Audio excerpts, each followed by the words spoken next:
I can't do it. Okay. We'll do it live. Okay. No. We'll do it live. It. Do it live. I'll write it and we'll do it live. Thing.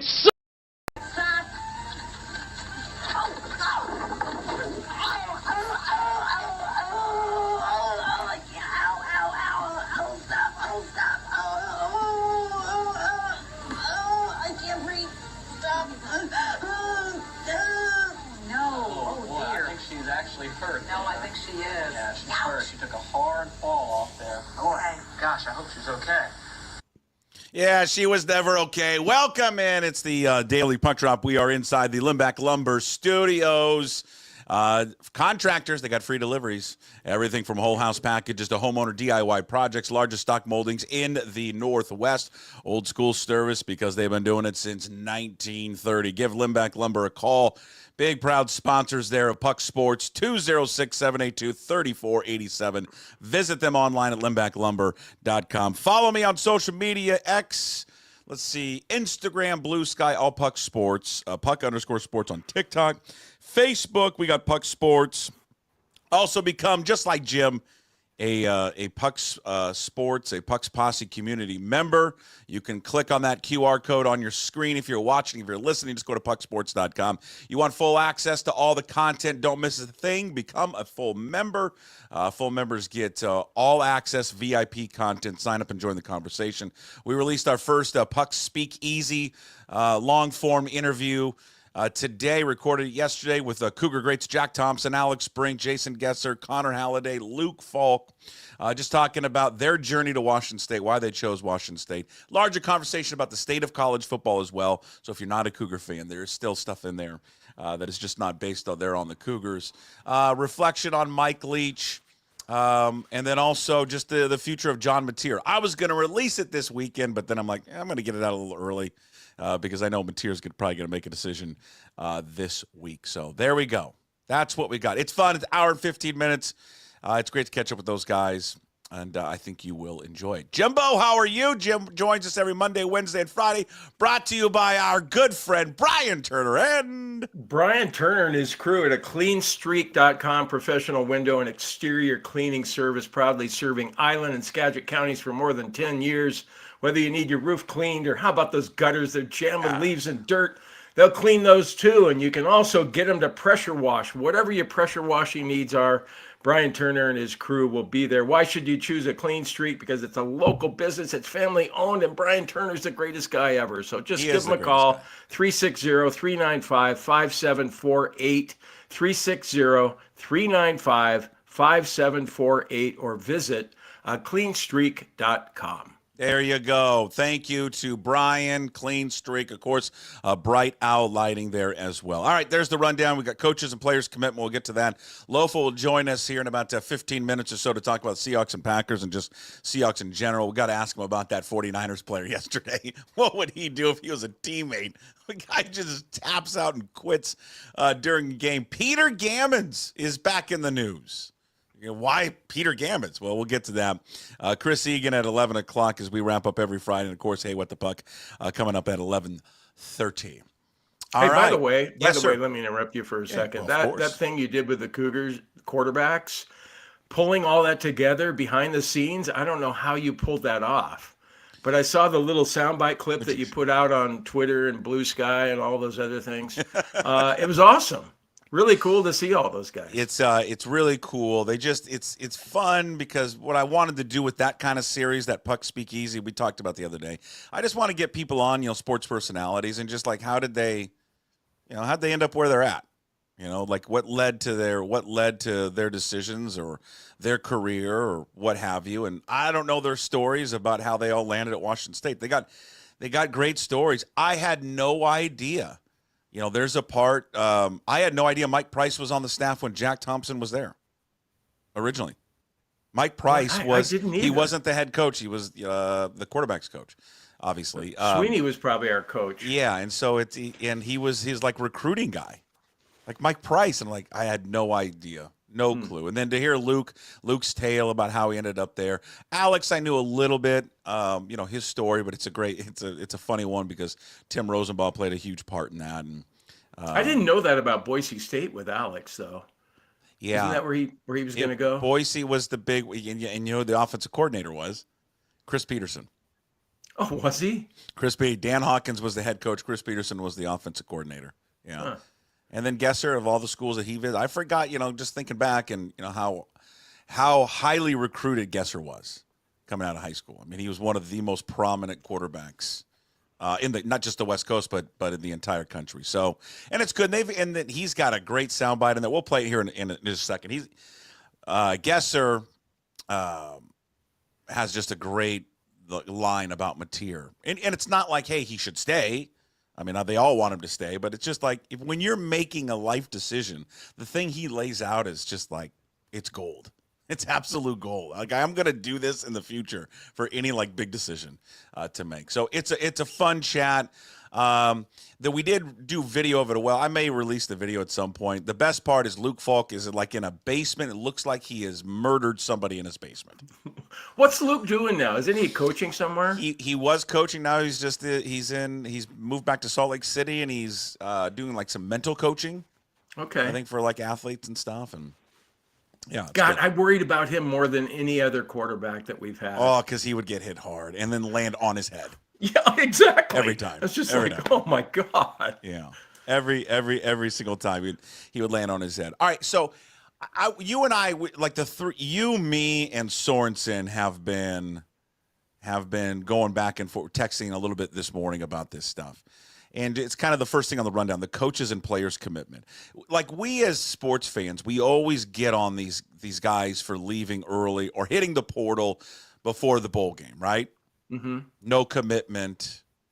They just need to change that. They need to, and just have a sliding scale of whenever your team plays the bowl game, the portal will open for you the next day. It doesn't have to be, because you play the whole season and fans get into it. The school gets into it, everybody gets into it, and then all of a sudden you're not there. Yeah. What do we feel about coaches? I bring this up, and we've talked about this just off the air.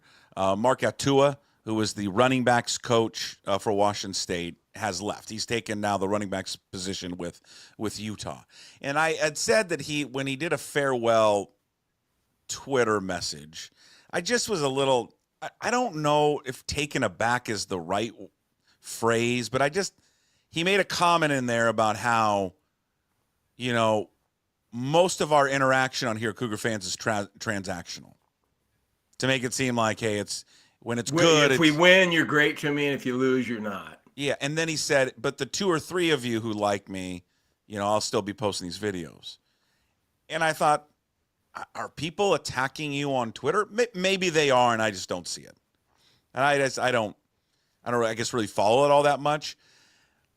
I guess if we're going to be critical of kids, and many people are, why do we not hold adults to that same standard? And I wonder, do these kids, when they jump in the portal left and right, see what coaches are doing? Just 6 days after he had, and I'm talking about Mark, 6 days after he got a recruiting class where he's going into families' homes, by the way, convincing mom and dad to come to Washington State, right? I'm going to be your running backs coach. 6 days later, he leaves and goes and takes another job. So I would and then those kids that he recruited for us will probably end up at Utah. Well, could, very well could. And I want to be clear. I am for everyone moving on up, and just, you're never, if you want to move up the ladder or move someplace else, I get it. That's the way it should be. You should have the freedom to do that. I do, though, just take a step back and go, man, this commitment of coaches and players, I'm just not going to always just put it all on players all the time, because these coaches do the same thing and say the same thing for Ben Arbuckle. I know it's just one bowl game, Jim, and it's just a holiday bowl, I guess. Now that's what it is, right? It's just a holiday bowl. But what happened to seeing the season through? Aren't you letting down those kids? Aren't you letting down the players that you coached all year long not to see it all the way through? Yeah. I guess I'm not going to defend Arbuckle, because clearly he was, Oklahoma zeroed in on him. I don't know about Utah and Atuia, but maybe he felt like he was one of 2 or 3 candidates and he didn't know if he was going to get the job for certain.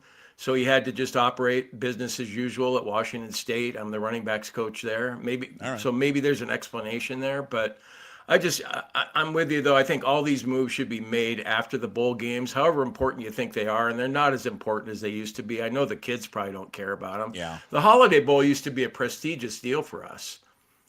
I mean, we ended biggest our long bowl drop by finally going the Holiday Bowl in whatever it was, 81, I think. And so, yeah, it's the whole thing is just messed up, isn't it? It just is. There's just nothing good about it, and I understand why the players have to leave. I get it because of the semesters and the new semester starting, so they need to get in the portal so they can start school, so they can be eligible, and so I guess there is no perfect way to do it, right? I mean, nothing's perfect about it, and I get the coaches, if you're going to take a new job and Kyle Whittingham is calling Atuia and saying, hey, listen, man, if you don't come now, you're out. But it's you mentioned, does he take recruits with him? If Wayshawn Parker ends up there in a week, I'm just going to it just whatever. I mean, it's just so stupid. Wayshawn's got a lot of schools after him. He posted on Instagram.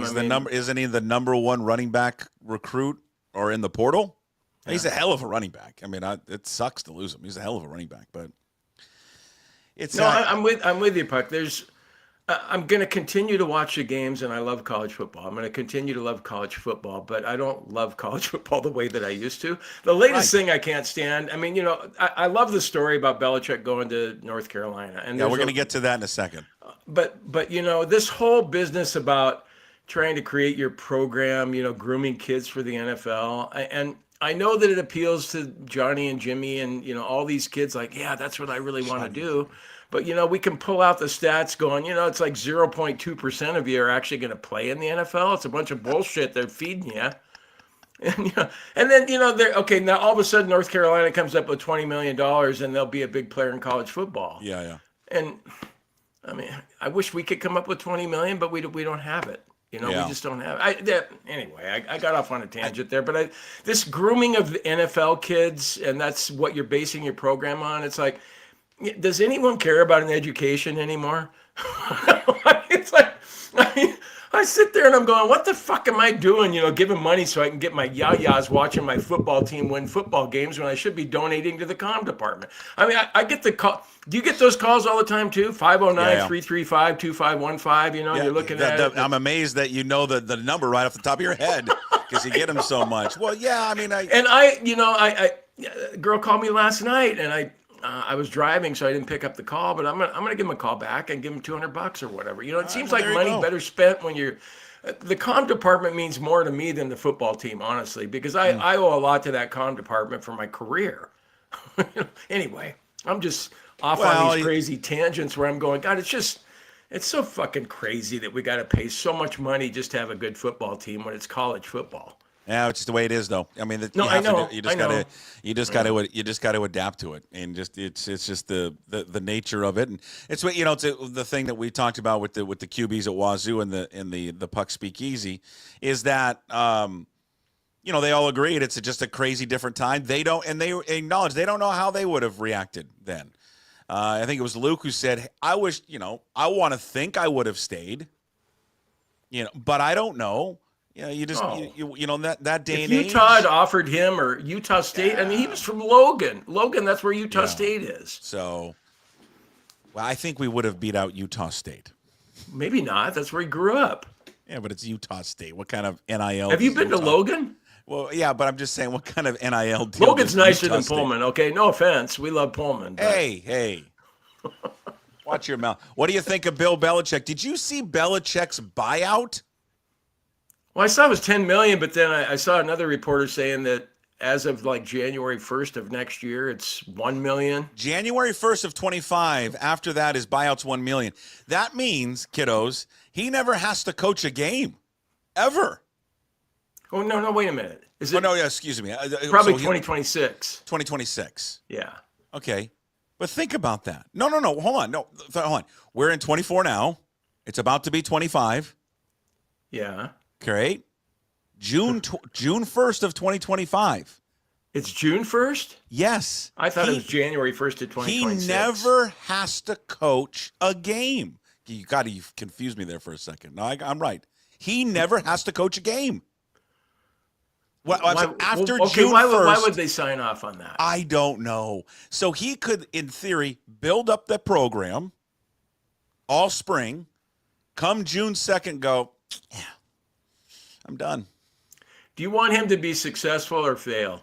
I'm just there for the entertainment factor. I'll go with fail. Okay. I don't know. Okay. Did anybody else think that the first thing that I thought when he took that job, that when he has his girlfriend on campus, she'll be mistaken for a student? Probably. Well, she probably will. I mean, she's like 24, so yeah. I mean, she'll look like it. And hey, I think somebody else on TV, whether you work at ESPN or the NFL Network, should have the line, "Well, he already knows how to recruit young." Jesus. God, these guys, they sit on that TV desk just thinking, we do the same thing too, thinking, God, I'm so smart with this one. It's like me with the Joey Blunt, Inner Sandman. We're so smart. Hey, he knows how to recruit young already. God. I can't get past that though. That he's dating I don't know. Yeah, I want to try and be okay with that, but I guess I'm a dirty old man too, but I mean, Jesus Christ, I'm 67. I mean, so that'd be like me dating, let's see, a 5-year difference. That'd be like me dating a 19-year-old right now. She's there for his money and his clout. I mean, God, it's just, Jesus. She's not there because he's good looking and his great personality. God, she's 24. She likes his tits. He's got some nice tits, though. He does have great tits. He's better tits than most people. But better tits than her. I don't know. Maybe not. But I would just say this. I'm not sure. No one can say for sure, like, whether or not he's going to be some home run success there and it's going to be great. I don't know. It's a totally different game. Now, maybe because he cheated so much in the NFL and there are no rules in college, he'll be able to cheat his ass off. But maybe Steve takes over soon. Yeah, and can we say he's like that great of a coach? Like, how great a coach would he have been without Tom Brady? I heard Hugh this morning talking about that. He's an under 500 coach without Tom Brady. We don't need to always have to every day refer to Hugh. We can just go ahead and not have. Well, I just wanted to reference that because I got that information elsewhere, and I, didn't want to plagiarize. Okay, now, I understand that. It's not like he has some groundbreaking fucking news that. No, I know, but I didn't have it. That people wonder if he's not the greatest coach in the world. I mean, I can look at his record before Tom Brady and after Tom Brady. Okay. I don't need someone to tell me that. You don't want me to reference the station that we used to work at. I would prefer not. Okay. I'll do whatever. Better. He's won 6 championships. I promise to do better. Yeah, well, we all do. He's won 6 championships. I mean, how many without Brady? Well, how many is Brady? Okay, Brady's won 1. Are you that fired up if you're 17 years old about Bill Belichick being your coach? I mean, don't you have to have someone tell you exactly what had happened in his NFL career? Were you old enough to even remember him being successful? I think that no.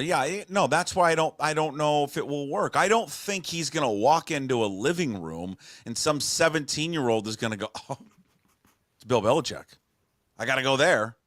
I don't know. I don't think that to be. I don't know if that's the case. I don't think so. Yeah, I'm a bad person, I guess. I just don't want it to work. You just don't want it to work because you don't like him. Did Hugh tell you that, or did you just come up with that on your own? No, it's not that I don't really care one way or the other about Belichick. He was nice to me the one time I had a one-on-one with him.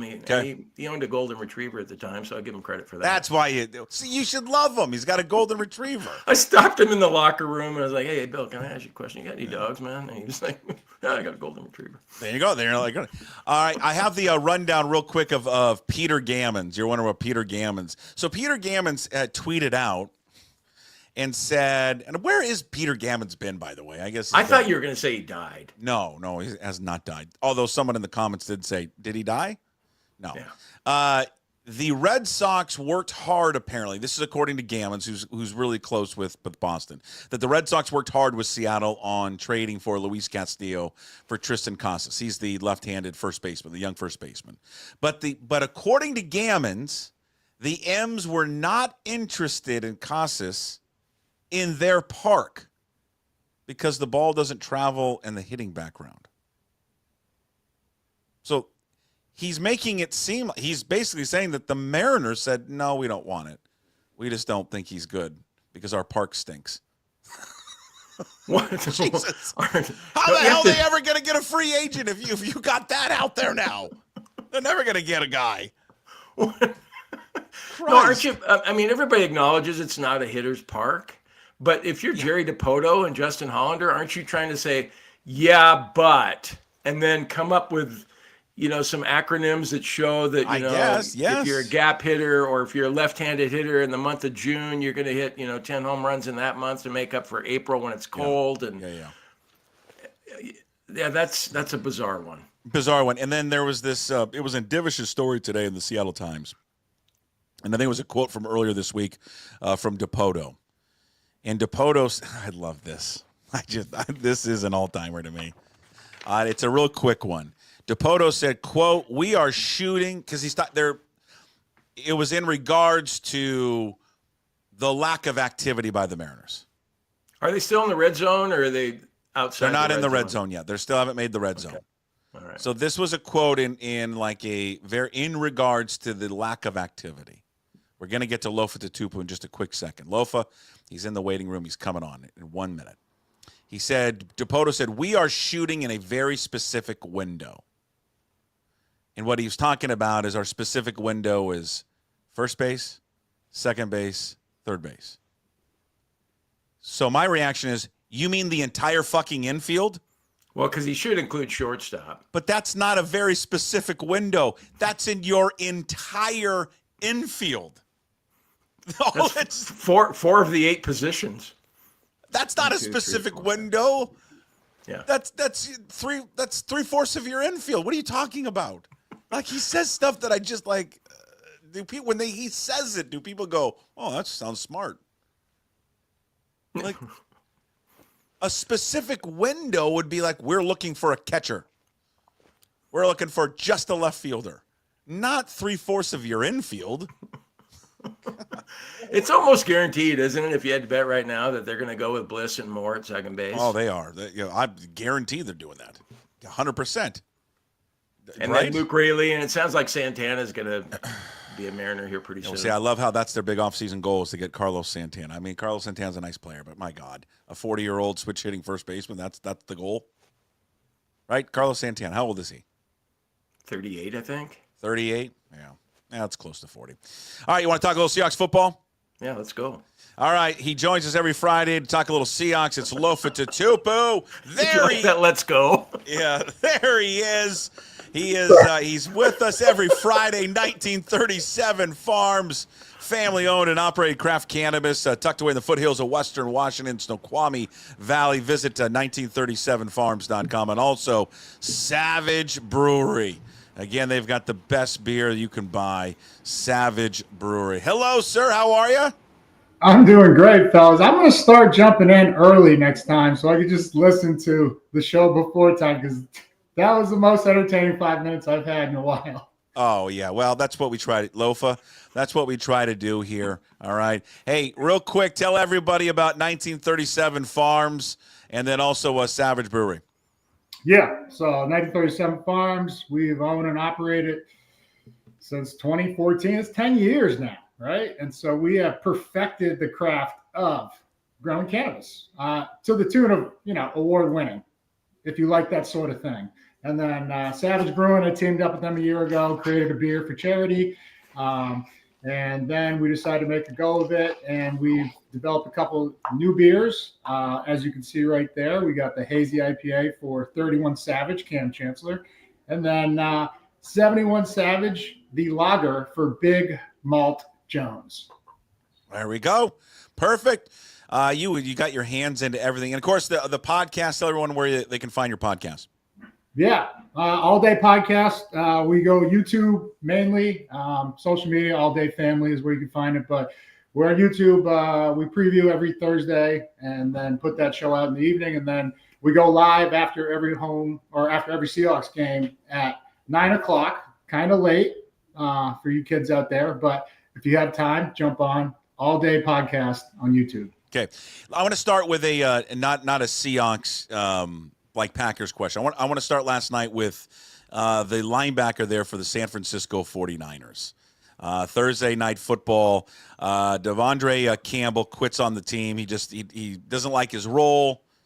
He knows he's not going to be used. Greenlaw comes back. Their linebackers get injured. They ask Campbell to go in. He says, "Nah, I'm good. I don't want to go in. I don't want to play today." And then before the fourth quarter, walks off the field and goes in the locker room. How would you react to that if he were on your team? It's tough, First of all, I just want to say I hope everything in his world, right? Because this is a human being. And I think when you see a guy on TV do something like that, you go straight into, oh, it's a bad person, this is that. I hope whatever's going on outside of football is okay, because I don't want to place any judgment on that. But the action of what we witnessed, quitting on the team, that's tough, man. That's tough to deal with, tough to stomach. You don't ever want to see that. It's, it's the ultimate team sport, right? And, to kind of see a selfish act like that I think Sherm probably put it best. I watched their post-game recap. Whitworth and Sherm had a great perspective where they just said, this is your chance where if you fight through and you go back out, it's a close game, you could be the hero. And they could say, hey, this guy has to stay on the field from now on. He was right, we were wrong, and the coach makes that decision. But you forfeited that opportunity by just giving up and just saying, no, I'm done. I'm through with this. And then you're not going to get many chances. He's not a young guy. I think this is 8th or 9th year. You're not going to get many chances after something like that happens. Yeah. Hey, Lofa, did you sense a changing of the guard last night watching that game? I felt that way, thinking, I don't know if the Rams are going to take over in the NFC West or the Seahawks, but it certainly seems like the 49ers, maybe not even just this year, but down the road, that they won't be the 49ers of old. Yeah, I mean, we talk about windows in this business, right? You have a certain window to capitalize on before age becomes a factor, which is becoming a factor for them. Guys getting paid is a factor. And you have to try your best to just keep it together and have your role players, the young guys, the rookies, and the free agents come up and learn under them. But they've been playing a lot of football for the last 5 years. I think they've been to 2 Super Bowls and even a couple NFC Championship or 2. So it's incredible what they've been able to do the last several years. But it's now you got to pay Purdy. Injuries are happening. Ayuk paid him, and he unfortunately tore his ACL. Kittle been in and out of the lineup. Debo been in and out of the lineup. Everything has been thrown. Greenlaw finally came back, and you saw the difference he makes. That lifted that defense. I think he had like 10 tackles in the first half. He's a hell of a linebacker. But all these decisions have to be made, and it's tough to keep it together. Yeah, I'm with you. I just think that you look at the 49ers and what happened to them last night, and then the Rams, beating them. I can't fathom. I think he's a good quarterback. I can't fathom that team in the offseason paying him what he's going to get paid. I just can't. I mean, you're talking $50-60 million to keep Brock Purdy. There's just no way you can do that. I mean, as a Seahawks fan, Lofa, I'm like, yeah, go ahead. That will cripple your franchise. And I can't wait to see what they do. But if they pay him, they're done. They're done as an organization. Well, because with all these guys missing, let's just say they had paid him. You're supposed to carry them now. Yep. Like that's what your duties and obligations and responsibilities are when you're getting paid that kind of money. Someone's going to pay him, but I really don't think it's going to be the Niners. Yeah, it'll be interesting. All right. Seahawks Packers coming up this weekend. They have just made this turnaround. The Arizona game, it looked like they found their offensive footing. We talked a lot last week just about the offense, right? Ryan Grubb and the heat that was being turned up on Ryan Grubb, and also the offensive line coach Scott Huff. Seems like they changed some things offensively. You don't got to get in the weeds and be all 22 guy, right, Lofa, to understand they were just pulling their linemen more and getting these guys more on the move. Something you've talked about. Is it a one game thing, or do you sense that this is an offense maybe, and especially with the line, because they've been playing together here for the last 4 or 5 weeks now, starting to come together a little bit? Yeah, I mean, it's coming together, and it could not be better timing. This is when you have to be playing your best ball. And now that we have some semblance of a run game, the pass game just opens up that much more. But like we talked about here, we talked about it all day, use some pullers. If we're not getting downfield on the zone scheme, which is what opens up everything, right, on the play action and the boots, like you got to pull some guys. And when you pull offensive linemen, you find out how disciplined the defense is, and how well they adjust. And they didn't adjust too well, and that's a pretty solid defense for the most part that we just played. So it gives them another element to think about. And there was a couple times it was so beautifully schemed where the puller didn't hit anybody for 7 yards, and I haven't seen that since the days of Walter Jones and Hutch and Tovek and Gray and Locklear. So it was awesome to see, and shout out to Grubsy and Huff for getting that done, and the players, of course. But when you're not touching anybody for 7 yards as a lineman, that's pretty telling of the angles they created in scheme. Hey, I wrote something that was probably a stupid premise in hindsight, but I'm going to just run it by you anyway, Lofa. I think maybe the Seahawks running game might be better with Charbonnet, kind of a more straight ahead, more of a physical pound it type guy than they would be with Ken Walker. But is that completely ridiculous? And I'm just basing it on one game and how successful he was against Arizona. I don't think it's ridiculous. It's a valid point. And I mean, you go back to the other game that K9 missed early in the season, and Sharps had like 80 or 90 yards when we were running the old scheme, and he found created a way because there was nowhere to run back then.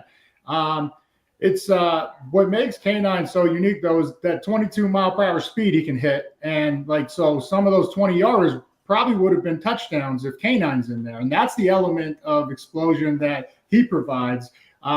It's to be determined when K9 comes back and he has the same, like I said, the puller didn't get hit for 7 yards. So Sharps didn't get hit for like 12 yards on some of those runs. And when you have that kind of space and opportunity, K9's the kind of guy you want. Even Kenny Mack, more opportunity. Those are the kind of guys with the speed to just break 70, 80, 90 yarders. And then Sharp, he gave him hell on that 51-yarder. Like, it was just short enough for him. That's a long way to run. I don't know if I could have got 20 yards in my prime. But that cutback he did was beautiful against the grain, and then he had the speed to finish it off. But what I was really surprised and grateful about, when that guy went for the strip in the end zone, he just turned around and pushed the guy down, because that's like the little things, the details, where he's like, yo, I know I scored, but I'm not letting you get this ball out. And like, that's an element of toughness right there that I love watching. And now they got to say, I mean, and the beauty of it is they get a hell of a test coming up, the Sunday night against the Packers, because this is a better front than what Arizona has. This is a better team against the run than Arizona. And you're talking about one of the premier teams in the NFC. It's a great test for the Seahawks on Sunday. And then the crowd's coming in. You're going to have this debate like we had when the Bills came into town. How much will Packer fans take over the stadium? It's an incredible test. These are two playoff teams. I really believe only one team's coming out of the West, only one team's coming out of the South. So the North might get three. The Lions, the Pack, and Minnesota. Who we got next week. But yeah, they got a good defense. They're a well-balanced team. LaFleur is a great coach. And he's probably been talking with McVay, because McVay wants us to lose too, right? Yeah. And so he's going to have all sorts of wrinkles and things that they probably do. But defensively, they're a little banged up in the secondary. So I see a big game for Geno, JSN, DK. And I think they lost two of their safeties last week. Not sure if they're going to make it back. McKinney, who's a hell of a player, he's been in and out. And same with Alexander. I don't know if he's back yet. So good test, but we got to get this one at home. Hey, Lofa, usually when you have a successful team, you're taking care of business at home and you hope to go 500 on the road. The Seahawks 3-4 at home this year, 5-1 on the road. If they win their last 2 games at Chicago and against the Rams, that'll be an all-time record in Seahawks history that goes back to 76 for a road record. But what do you attribute that to? I mean, it seems weird that they're so good on the road and so at home sometimes. Yeah, as Puck mentioned, we don't have home field advantage some games. The Niners took us over, the Giants took us over, the Bills took us over in terms of fans and noise. Now we're not getting the penalties in our favor in terms of offsides like we did against the Giants in 2005 when I was there.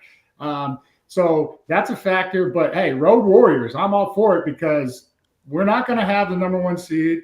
Right. So at some point, if we're going to go to the Super Bowl, which is not that outlandish, right, we have to go on the road and get it done. And so that's they have confidence there. So I hope if we do go on the road, we get it done just like we've been doing. And a record since 76, that's incredible. Wait, did you say it's not outlandish they would go to the Super Bowl? Yeah. I said, because a lot of people, there's a lot of doubters on my all day podcast, right? Like when I back up with facts why Geno Smith is a top quarterback, when I back up with facts, this defense is getting it together. There's still the doubters and the haters, just like, it's okay. They're still family members. Hey, you can't choose your family, right, fellas? So I just try to put my arm around them and give them facts and let them know this is actually what's happening. So hey, you got a couple doubters on this podcast too. Jim, what would we, hey, Jimbo, what would we set the odds at? Oh, well, I mean, come on, Lofa. Are they going to? Well, I guess you know what? They kind of went toe-to-toe with the Lions. I mean, that was their one loss on the road, but they were in the ball game. And we didn't even have a run game then. But just look, we're trending in the right direction in December when your best ball has to come out now. And I'm telling you, we're going to get a couple more turnovers, and these games are not going to be close. That's what I see with what's going on. And McDonald, going back to his days at Michigan, Baltimore, his defenses got stronger as the year went on. And so I can't wait to see this week's game. Primetime, Sunday Night Football. It's going to be amazing. I'm telling you, 1937farms.com is your spot. Because when you got that, you got Seahawks in the Super Bowl. You're telling me I'm high right now? No, I'm not high, David. I'm happy. No, are you drinking a beer? What was that you were just drinking there? No, it's an energy drink. Maybe it's got me too happy. Yeah. Okay. I don't know who these are, but shout out to these guys. Yeah. No, I was going to think it was cool that you drank a beer before noon, but It's Friday, damn it. It's Friday. Yeah. Don't you judge me, Jim. I'm not judging you at all. We would praise you. I love you, Lofa.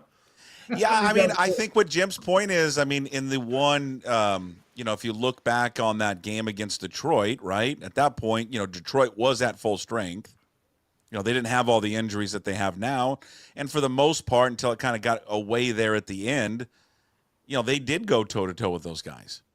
Yeah. I mean, I know it's a 13-point deficit, but yeah. I mean, and at one point you're down 15, but I guess, Walker gets a touchdown. I'm just looking back at the recap, late third quarter, you're down 8. And you're right, Lofa, to your point, they are getting better. I guess the one thing you can say about the NFC, and throw Seattle in there as well, and I know how the Eagles are playing, but the Eagles are dealing with their own stuff right now, and like this bitterness and talking shit to each other and through the media, what's going on with Hurts and A.J. Brown, that it just seems more wide open than ever, the NFC. Right? Brotherly love my ass. They're not getting along over there. Can you imagine? I talked about it this week. It's a team sport, right? They're all team sports. Yes. I just can't imagine a guy who's upset because he's not getting the ball enough. Yet this is the same team, talking about A.J. Brown, that has won 9 games in a row, and they have the best record. And they're playing the best football. But he is so upset afterwards because he's not getting the ball more. You got to pull that guy aside and just be like, brother, we are winning we are kicking major ass out here, and like we can't be a distraction. Like, so, I mean, hey, and Debo, one of my favorite players to watch just because of his toughness, he did the same, right? And then he deleted the tweet about I need the ball more, or he got it. He had his opportunity across the middle, a ball he never drops, and it bounced right off his hands, and that could have been the deciding factor, right? So it's just tough. It's like, I know it's frustrating when things aren't going your way. Like you're one of the best receivers in the league, but you're not getting the ball. So maybe from Debo's perspective, I see it because they weren't winning without him. Like, it's kind of like, okay, this is the recipe. But like, if you're winning right now, like, I don't understand why anybody would have a problem. I don't know either. All right, let's get before we cut you loose, we're going to do our predict the highest performer of the weekend, again, courtesy of 1937 Farms, family-owned and operated craft cannabis farm tucked away in the foothills of the Snoqualmie Valley, 1937farms.com. You can also check them out, 1937 Farms on Instagram. Last week, you went with Devin Witherspoon. He ends up with 7 tackles, a tackle for loss. Jim went with Leonard Williams, who also had 7 tackles. And 2 tackles for losses. I went with Byron Murphy. Now, he played a good game, but there's nothing like stats that stood out there for Byron Murphy. All right, Lofa, you got to go first. Who's your highest performer of the weekend? Oh, man. I want to go Spoon, just because if I just keep going Spoon, eventually I'm going to be right. You got to take somebody different. Okay. I'm going to stick with defense, just because I love defense. It's easy to go Sharps or, Gino or somebody over there on offense. I'm going with Julian Love. I feel like he's ready. He's primed for a breakout game. I feel like their Love is going to get impatient and throw the ball right into Julian's hands. And so, let's go. I'm going to give him 10 tackles. And I'm going to give him 2 interceptions. Jesus, man. Yeah. 10 tackles and 2 INTs for Julian Love. All right, Jim, your highest performer of the weekend. Who do you got? All right, I'm going to go with Nwosu. Because it's his second game back. I think he was shaking the rust off last week, and I think he's going to come up with 1.5 to 2 sacks this week against Green Bay. All right, 1.5 to 2 sacks. All right, I'm going to go low-hanging fruit. It's what you – I'm not going to take Charbonnet, but it's what you said earlier about the Packers' pass defense. 22nd in the NFL against the pass. They're good against the run, but apparently they're really porous over the middle, like defending passes over the middle. Seahawks like to go over the middle and attack that. I'm going to take Geno Smith. He's had some up-and-down games. He hasn't been great at home, but give me Geno Smith as the highest performer of the weekend. I know it's low-hanging fruit, but I'm taking Geno anyways. Lofa, you're the best. Thanks for doing it. 1937farms.com. Check it out. Savage Brewing Company. Check that out as well. And check out the all-day podcast there, hosted by Lofa Tatupu. We'll talk to you next week, Lofa. Have a great weekend, man. All right, fellas. You too. Appreciate you. Yeah, there he is. Number 51 in your program, number 1 in your heart. God, I love talking to him. He's the type of guy you can just sit there around the bar and have a beer with. Yeah, he certainly is. And every time I see him, and since the Eagles were brought up today, I think about that game that he had. Was it a Monday night game in Philadelphia? He was punching the bag. 2 interceptions. Yeah, that was sensational. Yeah, he was punching the bag, and it was awesome. It was great. All right, we go from talking about football. We're going to talk more football now. Now we're going to go to our favorite pastime, and that's talking about betting on football. And to help us out right now, it's our handicapper, and it's Troy West on X and Instagram, and it's troywins.com. Troy, happy Friday to you. How we doing, guys? How we doing, Jim? It's good to see you. Excited for the Army-Navy game. Did you already get your under bet in, Jim, or what are you going with on that? I don't get excited for Army-Navy, to be honest with you. Do you? I mean, it's un-American not to get excited for that. No, game. I know. I know. But yeah, I'm with you. It's like watching JV high school. It's like watching Bellevue versus Timberline. It doesn't get me too excited, but it's un-American to say that you're not going to turn on the game. I know, but I said it it doesn't excite you. Yeah, jeez, But man. you're not excited about Army-Navy tomorrow, Why are don't you guys move out? Move to Canada. Are you excited about Army-Navy tomorrow? So excited.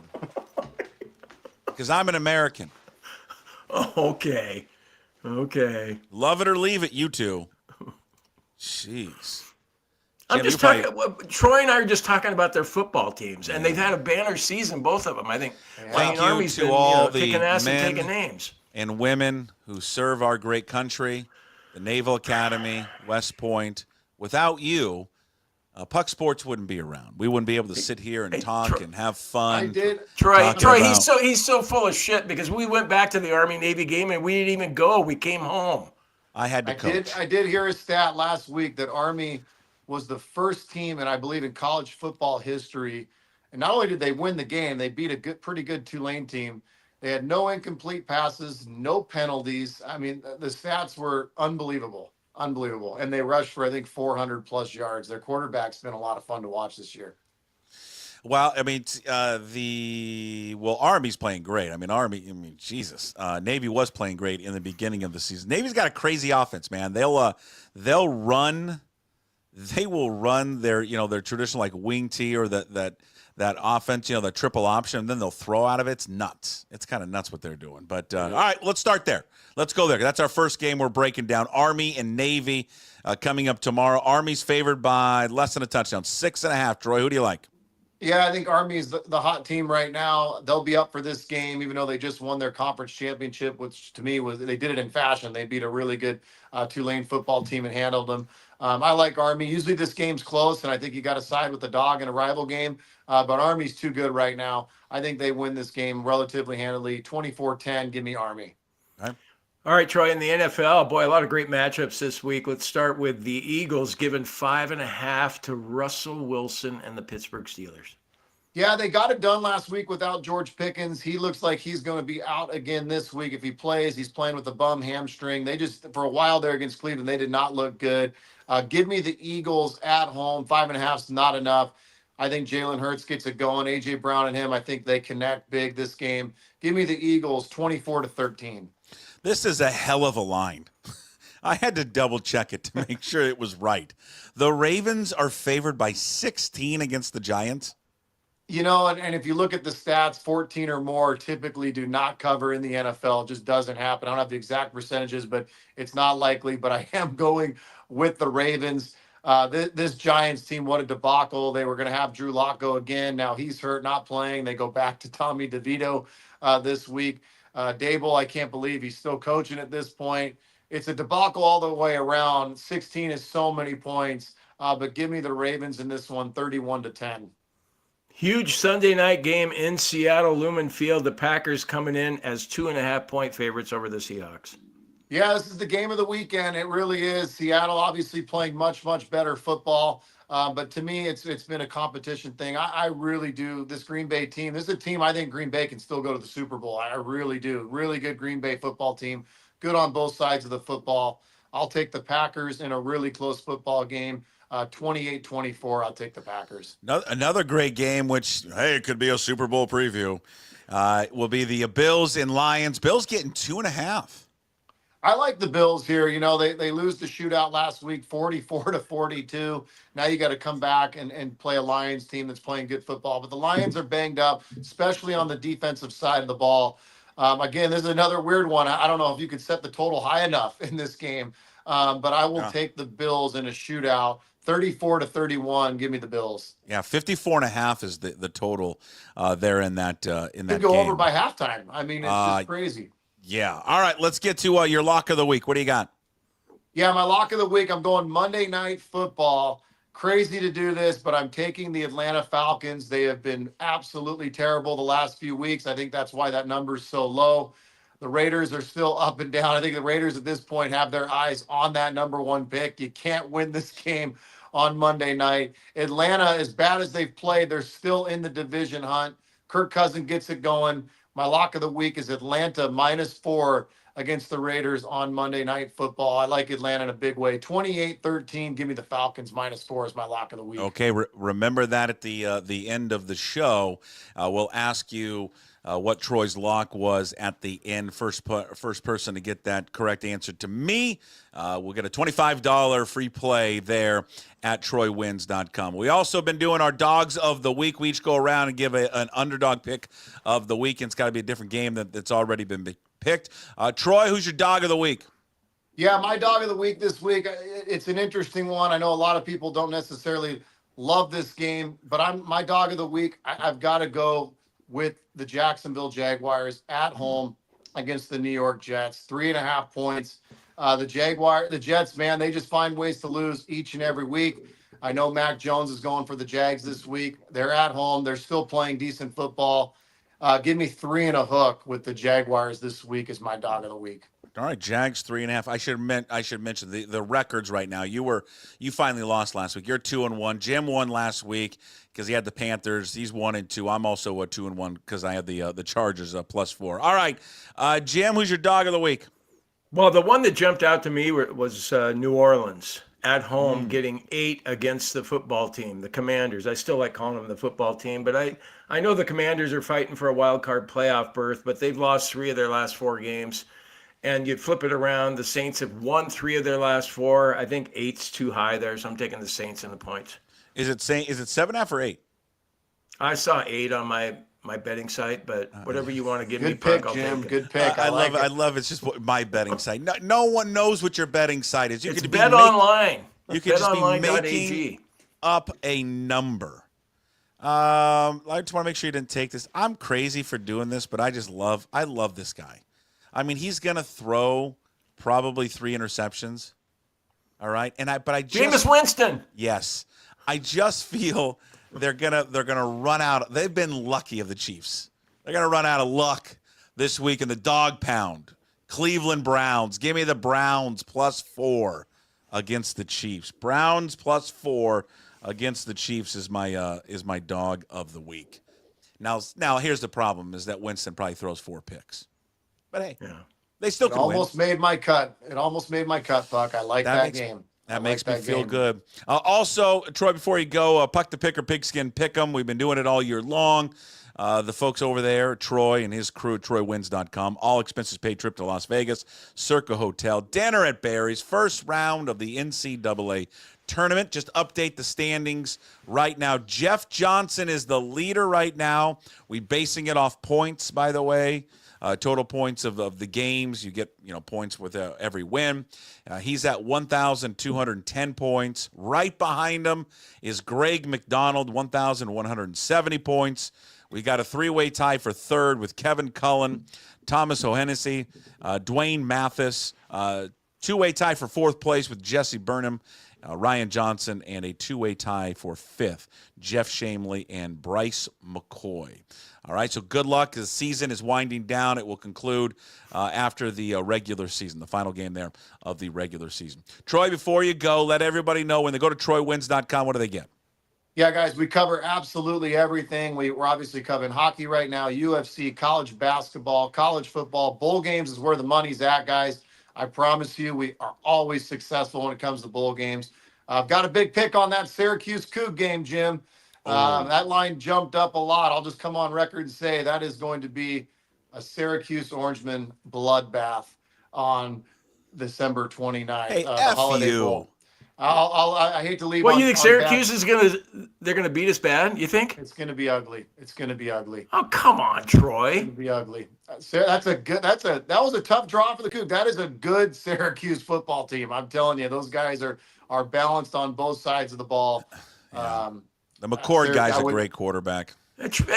Puck, cut him off, would you? They're good. They are. Syracuse is really good. It's a good team. They're peaking at We're the right good, time. They're going to be excited for this game. I'm not sure if Mateer plays, which I hope he does. I think it could be competitive, but I don't know. We'll see. But TroyWins.com is the website. The Instagram is It's Troy West. Give us a follow. We're happy to take care of you. Our $29 a week, I truly believe, is the best bargain going in the game. Awesome. Thanks, Troy. We'll talk to you next week. Thanks, guys. Have a good weekend. See you, Troy. All right. They're a good football team. Yeah, Syracuse is going to give us some problems. The old Syracuse Orange are going to give us some issues. That quarterback, Ohio State wish they'd had that quarterback back. I'll tell you that. Old Kyle McCord. I mean, you go to TroyWins.com because, I mean, if you went to, JimLoses.com, I mean, I think betting on bowl games now is the dumbest thing in the world. It's hard. It's hard because you don't know who's playing until, the last minute, and then you don't know which teams really are excited to be there. Yeah. No, for sure. All right, hey, before we sign, Egan's coming up top of the hour. I want to give you just a little brief preview, to like a 2-minute preview of the Puck Speakeasy that we had with the quarterbacks at Washington State. That's part of the membership package. You can get the VIP content there, which Jack Thompson, Connor Halliday, Luke Falk, Alex Brink, and Jason Gesser. We talked about a lot of stuff about their journey to Washington State, playing quarterback, the quarterback fraternity, what all those guys mean to them. People have reached out.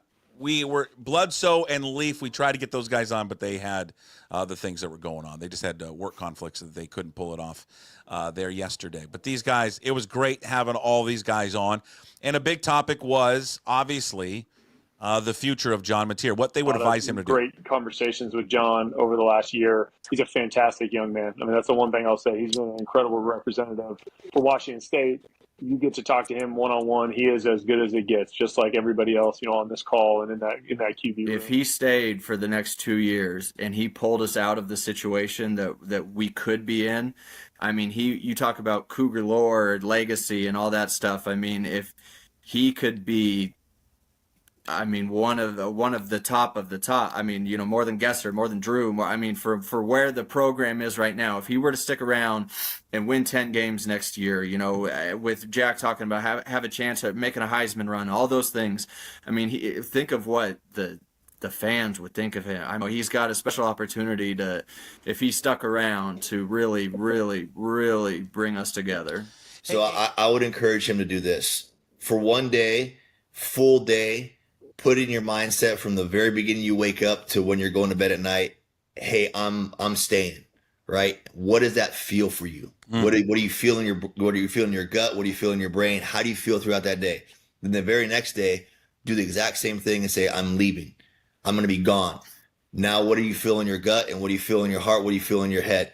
And you know when you put yourself through that full day of I'm going to do this or I'm going to do that, it becomes very evident which decision you should make, And he's got to make a decision of what's in his best interest, of course, but the legacy thing that Connor mentioned, he could do for our school just so much good, if he stays behind, and for our conference, not just our school. Yeah. And the legacy that he can create for him moving forward would be unbelievable. So it's a tough decision, but I feel good about it, and I really feel good about him, the person, and I wish him the best. So that full the Puck Speakeasy, like a long form interview format that we'll do throughout here on pucksports.com for Puck's Posse members.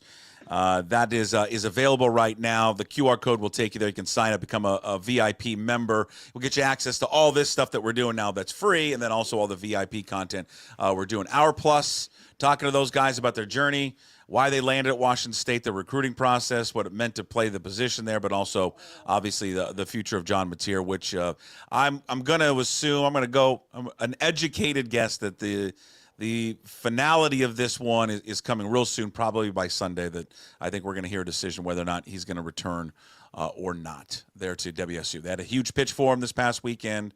We'll see. Obviously, the money's not going to be the same as that he'd get elsewhere, Jim.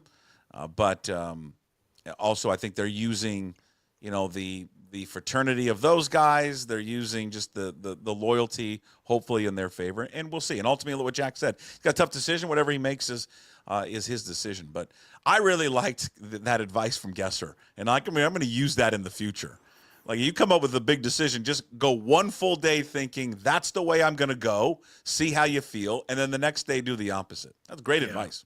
Yeah. Well, now that I'm retired, I guess I could still use that, though, and just go, let's see, should I golf and spend a whole day thinking about that, and then the next day, or should I take a nap?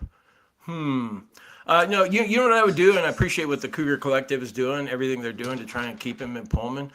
I would get Ashton Genty on a expenses paid flight, put him up at the Residence Inn, bring him into Pullman, and have him face to face with John Mateer and tell him. And Boise State's got all kinds of time off here right now because they got a bye in the playoff, and then tell him, what it's meant to him to stay there at Boise State and how it's worked out well for him. Okay, yeah, good advice.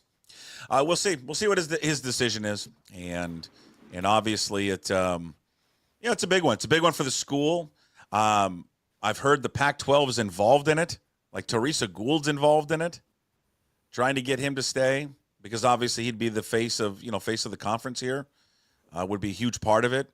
He'll no doubt be an early season Heisman candidate for the season that he put up this year. So we'll see how creative these guys can get. All right, let's do before we sign you off. Friday voicemails. Got a couple of voicemails for you here on. We've got an old friend has revisited us, and then since the big news of the week is Bill Belichick. Bill Belichick has checked in after the press conference yesterday at the University of North Carolina. I'm not sure if you saw that press conference, by the way. Their athletic director at UNC, his name is Bubba.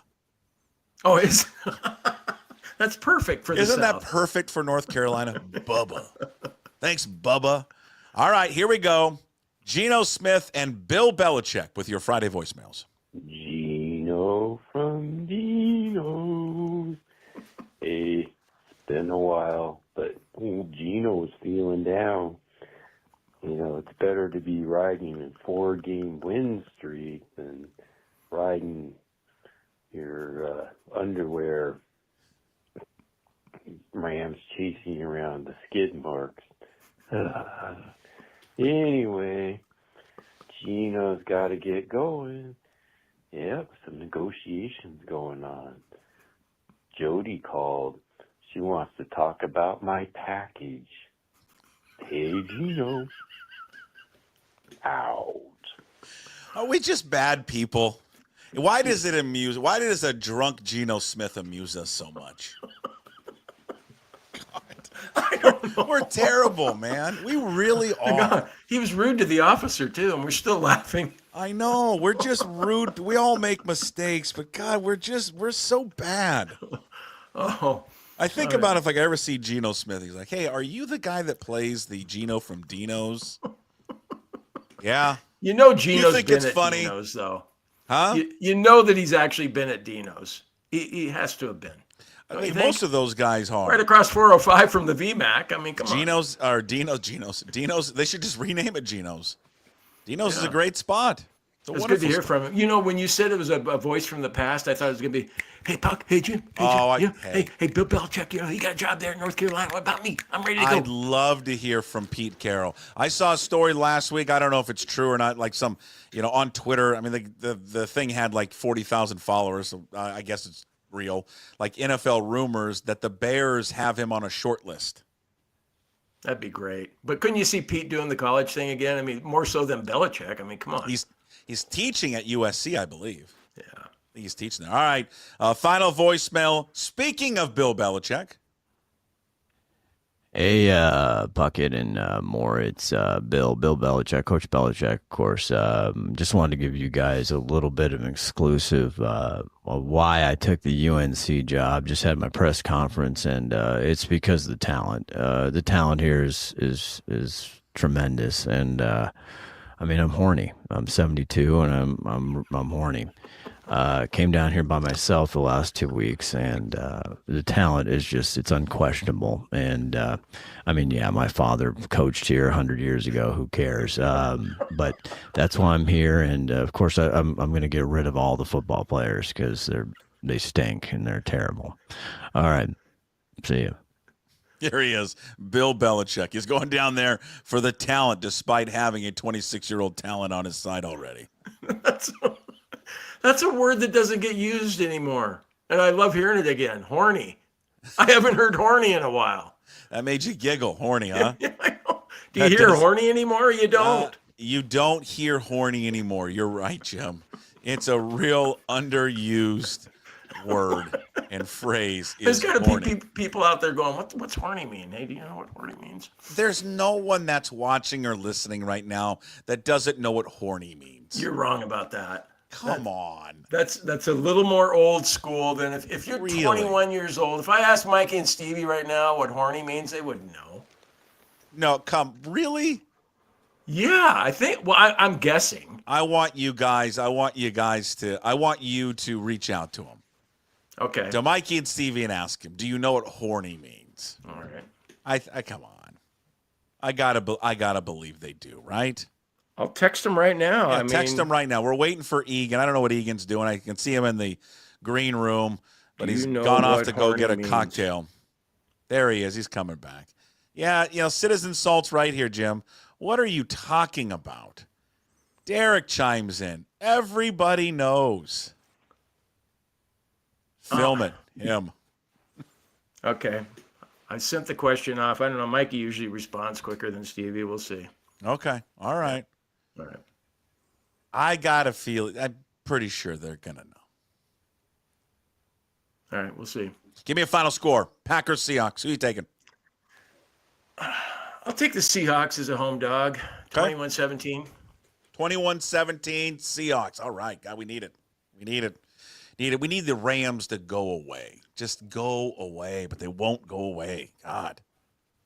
No, the Rams look good, don't they? Yeah, they looked good last night. And don't pay. No, actually, I want them to pay Purdy. Pay Brock Purdy as much money as you possibly can. All right, you're the very best. We will talk to you again on Monday. Have a wonderful weekend. Okay, Puck. Take care. Go Cougs. Go Cougs. There he is, Jim Moore, the go-to guy with us Mondays, Wednesdays, and Fridays. Brought to you by Clean Streak, a professional window exterior cleaning service. And, of course, also Bright Owl Lighting, professional Christmas lighting expert installers. It is time now, as we do this every single Friday. The Chris Egan Show is brought to you by Fat Zach's Pizza. 3 locations, Sumner, Puyallup, South Hill, home of the original No Big Deal Pickle Pizza. Book one of their 3 food trucks for catering, birthday parties, graduations, corporate events. Find Fat Zach's Pizza, Facebook, Instagram, and, of course, always up at fatzachspizza.com. If you went to your kids right now and said, do you know what the word horny means? Do you think they would know? Puck, all 3 would know. I don't know where Jim Moore is living. I don't know what Jim Moore is thinking. I'm sorry, you go into a kindergarten class. Come on, Jim. I mean, I wish we could bring Jim Moore back in. I have a feeling his boys know exactly what that means. And that makes me, when I hear that, it makes me think about the moment I was a proud dad. And it was during Thanksgiving time. And you know what? There's the dog barking because the show's underway here. Charlie, we're underway. You got the fireplace burning in the background. It looks great. The fireplace is burning. The dog's barking. But we have those proud moments in our life. Charlie, let's bring it down, okay? I'm on the show. Sorry, the dog is letting loose right now. I love Charlie. Charlie's letting it. You know what, Charlie? Bark away. Yeah, Charlie's interrupting the show. But we have those proud parent moments, and whether maybe it's a parent, your kid, had a big performance, in a choir concert, got straight A's. Maybe they just had an incredible basketball game. Maybe it was a tennis match. But Thanksgiving Day, Puck, I forgot to tell this story last week. The whole Egan family is surrounded around the table. There's plus 20 of us. Ed Egan, 82 on one end, Barb Egan, 83, a Lutheran Bible study teacher of 30 years, a kindergarten teacher of 40 years. And Ed Egan asked it's 2 things Ed Egan asked as we go around the table. Ed Egan says, I want everyone to go around here and say what you're thankful for and to have a joke. So we go around the table and everybody's thankful for family, friends, health, and then usually it's kind of just a PG joke, a G-rated joke, and it gets to the final person on the table, young Austin Egan. And mind you, just to set the table as well, Barb Egan, far end, along with my older brother Mike Egan, just so to paint the picture here. So Austin Egan says, yeah, I'm thankful for family. And then this is the joke he goes with, Puck. I love this joke. It's one of my favorite jokes of all time. And this is where I was so proud of him. He goes, there's 3 good friends. And one of them says, you know what? Look at me, how strong I am. Look how strong I am. I'm the strongest man in the world. Nobody's stronger than I am. You know what? I'm going to send this into Guinness Book of World Records and see if I'm the strongest man. The second friend is looking down at everybody going, you know what? I'm 7'11". There's nobody taller than me. I think I'm the tallest man in the world. There's nobody taller than me. I'm going to send that into Guinness Book of World Records. And then the third guy kind of is looking, he doesn't know, and he kind of looks down at himself and says, I may have the smallest in the world.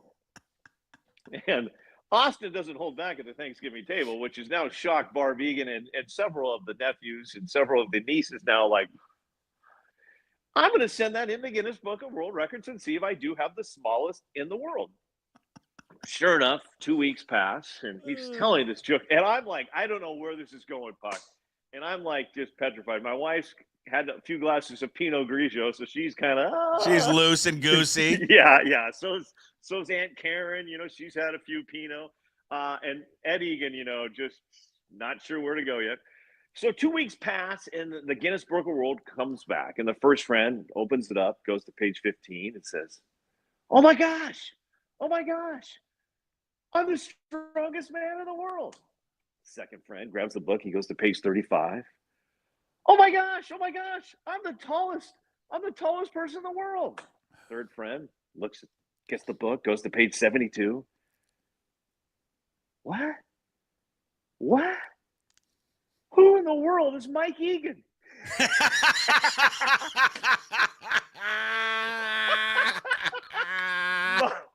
82-year-old Ed Egan is on the ground.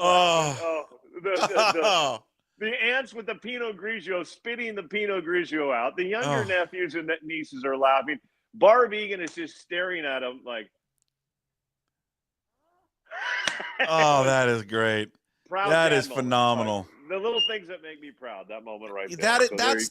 Those are the little moments. Those are the moments you need as a proud father. Yeah, I mean, it just showed me that he could, hold a room, tell a joke, get a laugh, and he went out there on a limb and did it. So you know what? The guy can pitch in Game 7 of the World Series one day, and I think I may hold that moment there higher than that. So that one's gonna be higher on the list. How's the middle school basketball team going?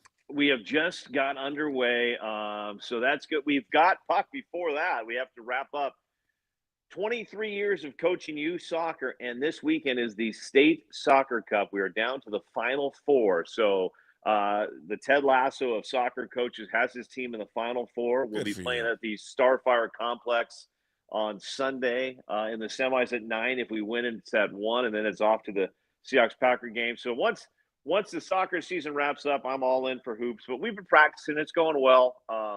Played a couple tournaments. We're a little rusty right now, but we'll get there, Puck. But wait a minute, you guys, is this the middle school? You guys play tournaments? Well, I'm coaching also. This is where things get a little busy right now. I'm coaching the youth soccer team, which wraps up. Then I have a youth feeder team. Their middle school doesn't start up until January, so I'm kind of coaching a lot of them right now. Good Lord, man, take a break. Wait, we're getting there. This is the last weekend of soccer. Then things get a little lighter, and then we get ready for the holidays. But I'm telling you what, Puck, you can feel it, which is very cool. And I always tell people, like, I'll go off into suburbia, and you're out there in suburbia as well, and you go into the grocery stores, you go to pickleball this morning, you go places, and I kind of get a buzz of what's going on. And there's definitely a Seahawks buzz back in the air. And I think the last couple of years it really wasn't there, but there is a lot building momentum-wise for this game Sunday night against the Packers. It's kind of cool to see, a school drop-off, kids wearing Seahawks gear again. Kids were talking about it last night, at practice about the Hawks and some of these young stars. The kids are falling in love with Jackson Smith and Jigba. Where's the game on this week? Great question, Puckett. A lot of people have been asking me, how do I find this game this Sunday, the only game to watch? And that's going to be on King 5 TV. Your home team will have the game Sunday night, right after the fifth quarter.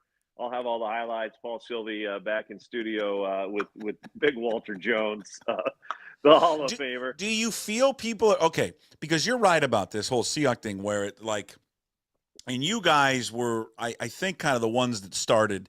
Was King 5 the one that started Blue Friday? It's a great question. I think I want to give credit to the Seahawks. I think the Seahawks marketing department had that, and then we kind of just pushed it a little bit more. You guys did it like when you in your first go around where you guys were the home of the Seahawks, right? Because you were the first go around, and then it was 13, and now they're back with you. But I remember that first go around. That was such a huge thing every Friday. I would come in every Friday in the morning. You were on New Day. No, I was on the actual morning show. The morning show. Okay. With Joyce and Mark. That's right. And I remember that. And they were like, that was such a huge, I mean, it was massive. And they go out, they see all these people, wearing their jerseys, and you do all the, everything on social media. Where are you at with Blue Friday? And that doesn't feel like a thing anymore. Like Blue Friday is not a thing anymore. It's not that, it got to the point where like, they didn't say you had to wear blue on Friday when you were anchoring, but you pretty much had to wear blue. I mean, you would show up if you were wearing a gray suit, and people would be like, "What?" It's Chris, did you get the memo? It's Blue Friday. Yeah, but in terms of the fans, though, I mean that is, it doesn't feel like it's a thing anymore. No, and that's why I'm a little nervous, honestly, Puck, with Sunday, because I think this game has so much at stake. As you and Jim were talking about, this Rams team will not go away. I mean, those were 2 games, Buffalo and now San Francisco, where you're like, they found a way to win both of those games. Yeah. And there they are, just 1 game back, which makes this game even more significant. Sure, you've got the Bears coming up and Minnesota coming up, but you do not – I just don't want this thing coming down to the final game of the season, which has a feeling that game, if it did, would get flexed to a Sunday night game as well. And where does Sunday Night Football's on? King 5. Great question, Puck. Way to bring that back in, just in case anybody didn't know that. But why I'm nervous, Puck, is because it's a story we've been talking about all season long. Does Lumen Field have that same home field advantage? And you know better than anybody. I mean, the Pacific Northwest is filled with Packer fans. These won't be fans flying in from Wisconsin, coming in from Waukesha or Milwaukee. These are planted in the great state of Washington Packers fans, and they are going to try their best to take over Lumen Field. So it will not only be a battle on the field, it's going to be a battle in the stands. And I just don't want this to feel like a home game for the Packers. And there's part of me that's a little concerned, because of what we've been talking about all year long. So there's momentum with the Seahawks. I hope the fans can carry that into the stands as well on Sunday night. Don't you think, though, even like going back to the championship game back in 2014 when they faced Aaron Rodgers, there were a ton of Packer fans, though, in that stadium that day. I just think it's just one of those heritage football teams that the NFL has. Oh, I think it definitely is. I mean, it's like when the Yankees or Red Sox come in to T-Mobile or the Blue Jays, you're going to have a lot of fans. But in my point is that the Seahawks fans have to be louder than ever. The Seahawks marketing staff right now, unless they've already picked their 12. I mean, this is where you find you find somebody that is going to fire up that place raising the 12s flag. This is not a C-lister. You need to go get an A-lister that's going to fire up. This is not the time to pull the, I don't want to take a shot at C-listers right now, but this is not. I'll take a shot. This is not the time to get Rich Marriott up there to fire. Hey, what did Rich Marriott do to you? No, I love Rich. This is not the time, though, to get Puckett or Ian Furness or Chris Egan or Paul Sylvie. This is the time you go out and you find the biggest A-list guest you can on Sunday night. And Marshawn Lynch. Bingo. You nailed it.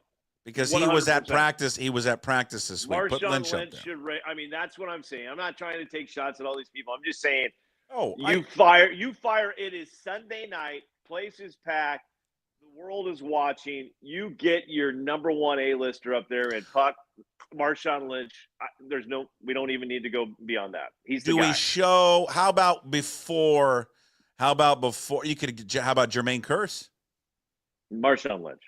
Okay, I was going to say, how about before kickoff you show the final play of the championship game? Yeah, I mean, you could do that. Like the Ducks will show the Damon Heward interception. Kenton Wheaton returns it. They'll show that down at Autzen Stadium. You could show that play, but Marshawn Lynch, and then I think you have a little fun. You have just one section. I mean, since T-Mobile Park's got their little, holiday thing going on over there, and they got snow dropping from different parts of the park and stuff, you have one section where it just rains Skittles, and those Skittles fall on the Packers. So you just have Marshawn starts firing up the crowd, and Skittles just start dropping and landing on the Packers and gets in their uniforms and things like that. So I think you nailed it. It needs to be little beast mode on Sunday Night Football. Yeah, here's what they need. I mean, it's a quality opponent that they need to, again, because of what the Rams are doing, they need to just keep a game between themselves in the Rams, right? Obviously, with the Rams beating them earlier this season, I mean, they can avenge it now in the final game of the season. I mean, it's looking more and more like it will come down to that final game. But they need a quality win in front of their crowd, and that's kind of what you're alluding to. A dominant win where everyone plays well, because that's been the weird thing this year. They've played better on the road than they have at home, and that's just so opposite of usually how the Seahawks have been. Well, they've had those complete games. You're right. They have not, I feel, having a complete game at home, and they've had a few here recently on the road. So they need to do that. We need to see Geno play the type of football he's been playing, just mistake-free, especially in the red zone. And he's had a couple stinkers at home. And it's nothing quiets a crowd down more than throwing an interception in the red zone. And you can't let that Packer crowd get into it. So I don't know. I love what I'm seeing right now from this defense. The big cat is, it's too bad we're not in the 80s right now, because there should be a music video starring the big cat. This is where Cube 93, the T-Man, he'd already have a song for the big cat, Leonard Williams. He'd have something going on right now. And what's kind of cool is to watch some of these draft picks finally coming through, Puck. Jackson Smith and Jigba. Schneider has taken some shots for some of the picks he's made over the years, but a few of these picks now are starting to cash in, and that's a good sign for the future for this team.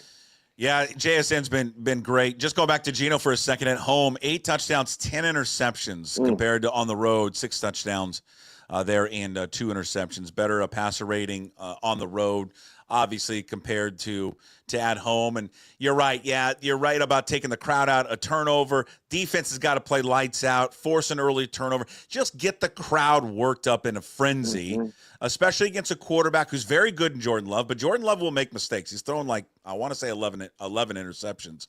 So you get something early where the momentum and the crowd gets into it. It was into the last home game. They were into it, too. It was loud and it was fun. So I will see if they can do it again there against Green Bay. It's going to be fun. 2 great tests coming up this week for them. Obviously, there against the Packers, and then a week after against the Vikings. I know you want to fire up the crowd real quick, Pug? You want to fire up the crowd? So you already have Marshawn Lynch. I'm just visualizing this. Marshawn Lynch is up top, raising the 12s flag. When they release Tama the Hawk, you put just a big piece of cheese right on the 50-yard line with a little mouse in there, and the hawk just comes flying in to the cheese. There you go. You're not seeing it. I'm seeing it. I am. How about Lynch running out of the Lynch could run out of the tunnel? Put a uniform on Lynch and have him run out of the tunnel. That would be good. And then goes up and raises the flag as well. Release 12 hawks. 12, yes. Let's release 12 at one time. We just need to do something to fire up that crowd right out of the gate. 12 Hawks at once, Marshawn Lynch. And all of it. And yeah. The news with the Kraken, David Bonderman this week, obviously passing away, just sad news. Todd Lewicki has been doing the interviews and just talking about his impact that he has had on the Seattle community. Obviously, Bonderman. And then there for Todd Lewicki, he is, every time I hear him speak, and I just think to myself, man, he's just, he gets it. He's one of the, best sports entities or people that we've ever had in this city. I want him to run everything. 100%, Puck, 100%. I said this after that day. I was heading up to film Kraken Home Ice, which you can see on King 5. And so I was heading up there, and we do a one-on-one with Coach Bilesma, and the news came down about Bonderman's passing. And, I said, hey, we need to probably talk to Lewicki, about this. We need to talk to Todd, and our producer, Bree, made the text to the PR, and they fired right back. 100%. Todd will join you in 5 minutes to talk about this. And first and foremost, his availability.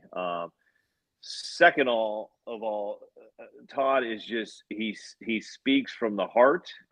He is so passionate. He talked about Bonderman as a friend, as a businessman. He made it very simple and very clear that this organization would not be here, that this iceplex we were sitting at would not be here if it wasn't for his hard work, if it wasn't for his just knowledge and obviously money as well. But just the fact that he was not going to let this fail. This was a UW graduate that went on to Harvard. He had some connections to the Northwest, and he wanted this so bad. And Todd Leiweke, Jason, I this guy, you should, if you're getting into business, if you're getting into marketing, if you just want to be a better person, study Todd Leiweke. See how he does things and how he acts and how he reacts. And I mean, this is the guy leading a professional franchise, and you would never know that if he came up to you. I mean, he just comes up and it's just so genuine and just wants to, it's like, Chris, how are you doing? And sure, there's a camera with me, but I've seen him do this behind the scenes with so many people before. And he just, from all the organizations he's been at, there's been success. So if you want success in your life, I would literally look up the name Todd Leiweke and study what he's done. And sure, he has surrounded himself with some very smart people. He's surrounded himself with some successful people, but just a phenomenal job. And I mean, there's another. Let's take this Kraken team. This is a team that struggled last year. Did Todd Leiweke just say, everything's going to be fine. We're making money. We've got the move to King 5. We got commercial ads. People are buying. No, the guy gets rid of his head coach, goes out and finds 3 phenomenal free agents, changes the team around because he's not happy, and makes that change. And so I don't know. I just think he knows exactly what he's doing. But first and foremost, this guy is just class all the way around. I have never had, from my days working with him with the Seahawks to now the Kraken, I mean, it's just, I know everybody has a bad day. I have not seen Todd Leiweke have a bad day yet. So, does he like? Someone asked, does he like baseball in our chat? I wish he did. I'm going to tell you that right now. I wish he and his ownership group loved baseball. Yeah, and I know that's bringing a lot of frustration out right now when you see all these other teams and what they're doing right now.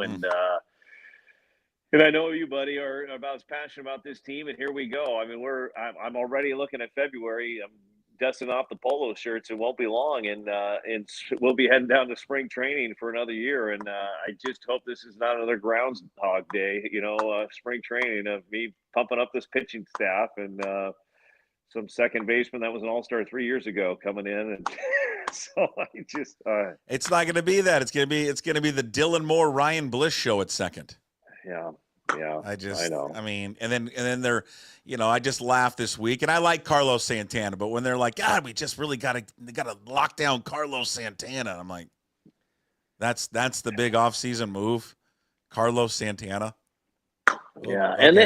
and then it's tough, Puck. It's just like, I mean, I know we have more money to spend, but is anybody ever going to be able to compete with the Dodgers at this point right now? I mean, it's just, no. I mean, what do they go out and get Blake Snell? I mean, it's like, it'd be nice to get maybe a 5th, 6th pitcher, and boom, they just dropping money like it's just falling from the trees right now, and it's going to be tough. And I don't know if something's got to be done there, but hey, you got any advice on holiday parties? How many holiday parties you going to now as we're getting into holiday party season?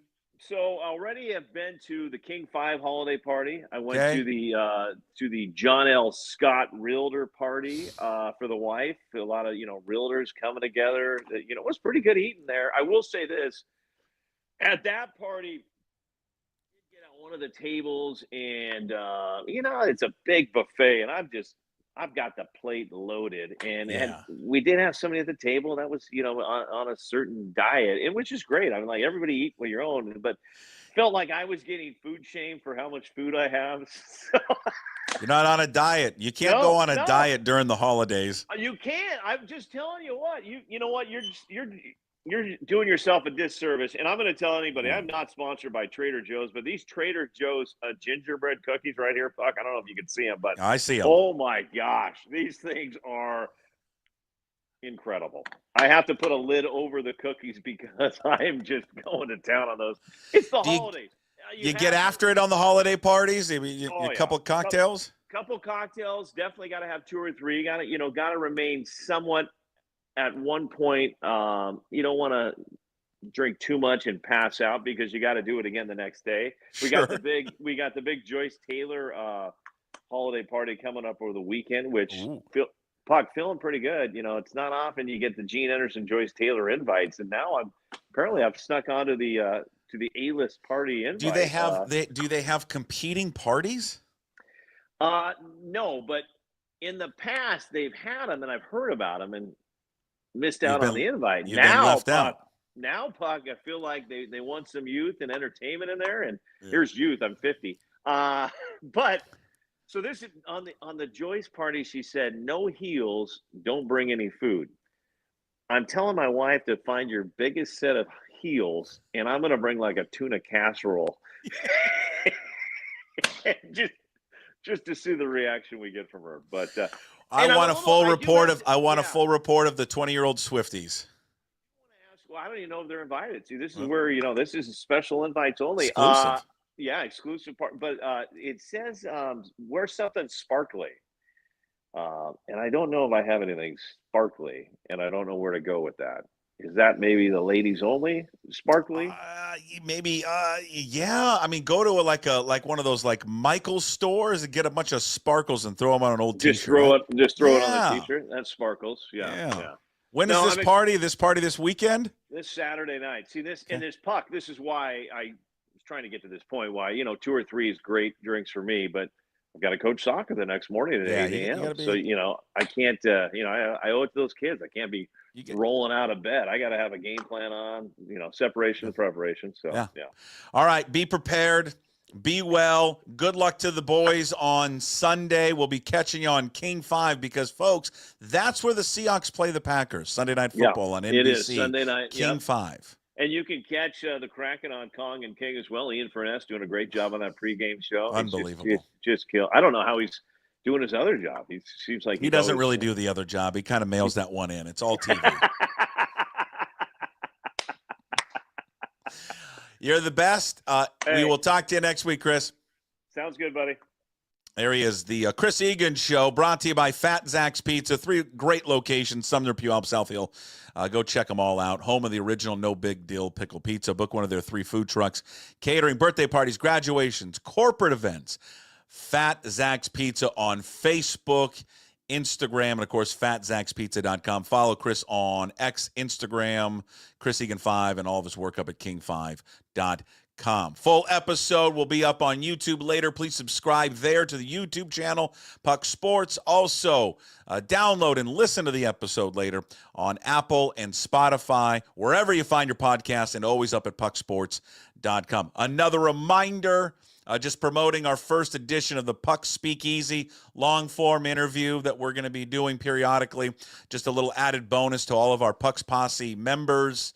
We're just trying to give all of our members a little added bonus for signing up there to be a Pucks Posse member. In addition to the free content that we give away, the Daily Puck Drop and all of the guests, you also get the VIP content, and you want a full member access. Sign up to be a Pucks Posse member. $5 a month. That's all it costs. You get a 10% discount if you sign up there for a year. In our first edition, Quarterback Confidential, sat down with some of the best quarterbacks in the history of Washington State. Jack Thompson, Alex Brink, Jason Gesser, Connor Holiday, Luke Falk. It's just audio. People are saying, well, is there video of it? I mean, there is video of it. We may put it out later, but this is the Pucks Posse side projects. For the most part, that's just going to be audio. The good old-fashioned just listening to something as you're at home or walking around, walking the dogs. But again, it's an hour and 15 minutes. We talk about why they chose Washington State. What does it mean to be in that quarterback fraternity? Lengthy discussion about the state of college football, the NIL, the transfer portal. Are we sending a good message to kids by allowing them to just transfer as many times as they want? And then I thought an honest, frank, very good discussion just on the future of John Mateer and any player that's making a huge decision like John is making about his future, whether or not he will stay or whether or not he will enter the transfer portal. So go check it out. Become a Pucks Posse member. You get full access VIP content, not only to all the stuff we do daily, but bonus material that we do up there at Pucks Posse Community Membership. QR code on your screen if you're watching, streaming this right now, will take you right there. Also, just go to pucksports.com. At the very top, you will see the link there to the Patreon page. All right, before we wrap it up a Friday, Hey What the Puck is brought to you by Restoration One of North Seattle. Your restoration company lets you avoid the stress of water, fire, and mold damage with their property restoration services. Locally owned and operated. Make them your first call when damages affect your residential or commercial property. 206-817-8917. Visit them online at restoration1.com, the North Seattle franchise. All right. We talked about this a little bit earlier, but the linebacker there for the 49ers, Campbell, who just quit on his team and walked off the field. And one thing, and this was also something we talked about earlier this week with A.J. Brown, team first, team first, team first. And I just can't imagine playing on a team in which a teammate of yours walks off the field and before walking off the field just refuses to go into the game to help your team. And these are two instances this week, one with Campbell, one with Brown, where he's complaining about his lack of targets, despite his team winning 9 straight games and having the best record and one of the Super Bowl favorite teams. For Campbell, inexcusable. And for Campbell, I mean, he has probably ended his NFL career. I don't know how you come back for something like that. I don't know another team that will ever take a chance on him. Certainly the 49ers, they're done. But I think other teams in the NFL will be done with him as well. We brought it up with Lofa earlier today. It is one thing that I thought immediately. What is going on in his life? I don't know if there's something else that's going on. The fact that he was playing and then with Greenlaw back, now he's not playing anymore, triggered something that's also going on in his life. Fine. But Ward said it after the game. I don't care what's going on in your personal life. And to his point, whether you like it or not, is we are paid professionals. This is your job. And despite what's happening in your personal life, the second you step on that field, second you put on that uniform, you are paid to do your job. And he didn't do his job. And that is just unbelievable. What I have wondered, maybe it's out there what happened, like in the postgame, was he in the locker room when they got back? I don't know. Did he leave the locker room? Did he travel on... Well, they were at home, so they weren't on the road. I mean, how did that work? He must have been gone before they got back. I just, one of the real uglier displays we have seen in sports of a guy just walking off the field. All right, that's Hey What the Puck, brought to you by Restoration One in North Seattle. Again, your restoration company lets you avoid the stress of water, fire, and mold damage with their property restoration services. Locally owned and operated. Make them your first call when damages affect your residential or commercial property. 206-817-8917. Visit them at restoration1.com. All right, before we get out of here, $25 free play to TroyWins.com. Troy, in the earlier segment, gave his lock of the week. First person, and you can, not on the chat, first person to email me, Puck at Puck Sports. First person to tweet at me at Puck Sports.